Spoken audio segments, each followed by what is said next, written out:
My husband and I have been together for 15 years. The amount of growth that each of us have done individually together is, I can't even measure it. And we are not the people we were 15 years ago, and that's a good thing. And just the other night, my husband and I were reflecting how much he has changed in the last year. He's been on just a personal growth mission, and I'm just so proud of him and where he's at today versus, where he's come from and all the healing he's done in the inner child work, the shadow work. And being that we've been together for 15 years, I sometimes forget just how far we've come. So the other night we were reflecting on just how depressed he was when we met. We met because we were neighbors, and I met him when he was at a really, really challenging time in his life. And I was too.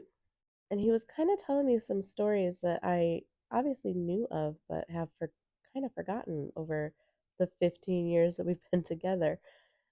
So now I have this awareness of, where vibrational scale and like attracts like. And I'm just like acknowledging just how low vibrationally he must have been. And then, like a light bulb, I was like, oh my gosh, I was too. I had to take time to remind myself of just how far I've come.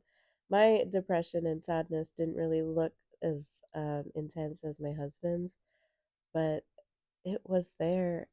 It it was there.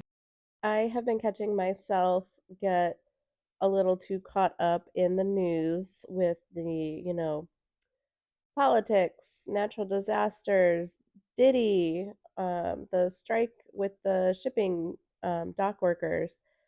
And I have such an awareness now of vibrationally where that puts me when I get invested in those kind of stories.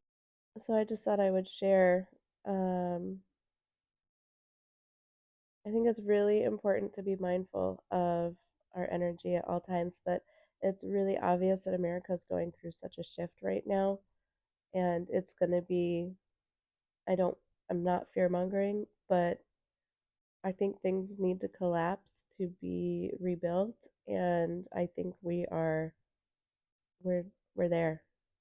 And a message that I've been getting from my own spirit team is if you can hang on to the things that bring you joy, being aware and mindful of the joy, being aware of the groundedness, that is what's going to get us through this.